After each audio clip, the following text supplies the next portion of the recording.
Paano ka sinusupport ng iyong real life boyfriend na si Rico Blanco doon sa success mo ngayon, sa success ng love team niyo ni Anthony? Hindi ba siya nagsiselos? Kasi kung ako yung boyfriend, parang sa sobrang click niyo, tatablan ako eh. Hindi sila sa Rico.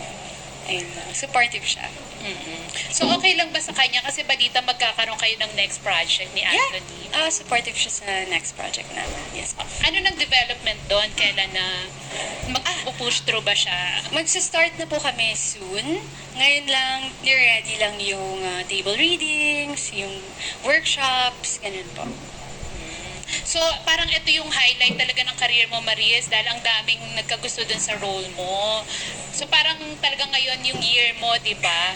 So, at this point of your life ba, anong mga priorities mo, Maries? Career or personal life? Kasi medyo matagal na rin kay Rico. What if, at the height of your career, bigla kang alokin? Uso pa naman yung mga marriage proposal. Focus lang po ako sa career. So, mas priority mo pa rin yung career. Pero do you see yourself ending with Rico?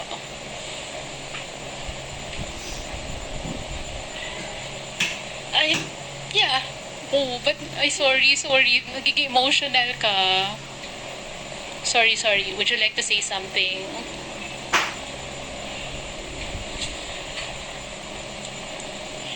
Can we request for tissue paper, please? Yes.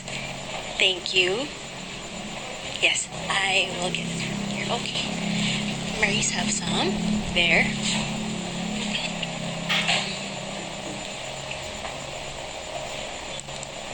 I'm so scared. I'm really scared.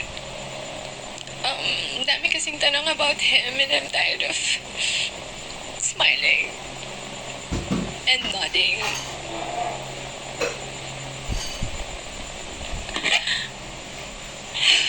I'm so scared because if I announce it, then it's real.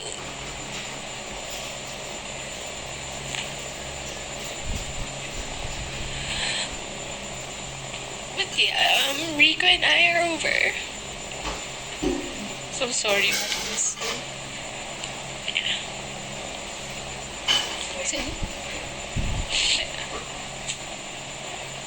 Okay lang bang mag-share ka, Maris? Kasi parang emotional ka. It's fresh. It's been a few weeks. Loneliest, emptiest weeks I've ever experienced in my life. Yeah.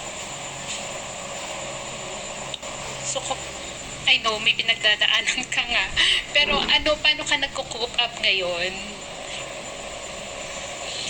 Nanonood lang ako ng Bluey. Ayun lang. Well, walang nagtanong, but, nangyari? Oo. Well, wala akong short answer for it.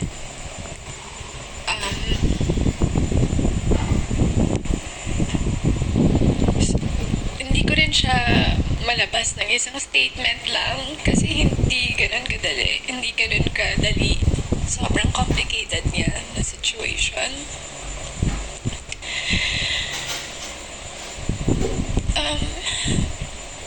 Rico and I, our universe was so beautiful. It was so full of love, laughter, music, everything. It's spontaneity, everything. Sa 5 years namin together, we were always on the same page. Always on the same page. But I don't know what happened to me. Maybe I turned to the next page and Olay Vitamin C works to reduce the look of dark spots. Try Olay Luminous Niacinamide plus Vitamin C combo today. good morning with Doku. Good morning. Pagkatapos mong gumaw, gaganda ang araw mo. Kaya a new perspective sa life. I had visions of who I want to become, how I want to evolve. I'm so curious about the world. And the truth is, I am going through changes. And alam naman natin yun, change is either good or bad. But what I hate about change is that it's inevitable. Hindi mo siya matatakasan. And wala ka nang ibang gawin kundi you have to face it and confront it. Because it's been in the back of my head. So yeah, I told Rico about it. I told him my problems, my issues sa buhay. And he took it like a man. He took it like a man.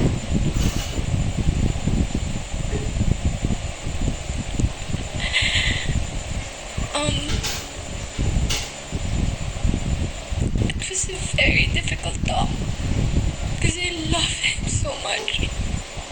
I love him and he loves me, but I have so many questions about my life and how will I go on sa buhay with him when I have so many questions about me, my sense of self. It was so difficult. But it was a very polite separation. Up to the very end of our relationship, it was still full of love, full of understanding. Enrico is one of a kind.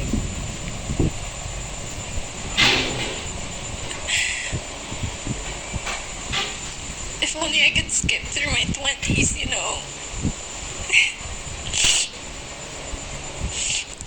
But I can't. I have to face it. I have to sit with my feelings and acknowledge my changes. Ayun lang. Oh, sorry to hear that, Maris, no? Pero once and for all na lang din, I'm sure kasi after your being open about your situation, maraming magtatanong dahil nga kung nag-click yung ano nyo ni Anthony, baka madamay siya at isipin ng mga fans na may kinalaman si Anthony sa breakup. Anthony is out of the picture here. It's just mainly me and Rico. Mainly me. I'm the issue. Oh. So after this, okay ka pa bang magsalita? Or this is the first and last time na you'll talk about it? This is the only time I'm gonna ever talk about it. Okay. Since, while we're at it, I would like to humbly ask the public to look at us, Rico and I, with understanding and love, because we're both grieving. Hindi naman makakontrol yung mga opinion ng mga tao, but please don't direct your hate towards Rico, because he's too precious for that. If you guys want to throw some punches, I'm ready to take them. Yeah. Thank you for being honest, Maries. Sorry. Okay, thank you.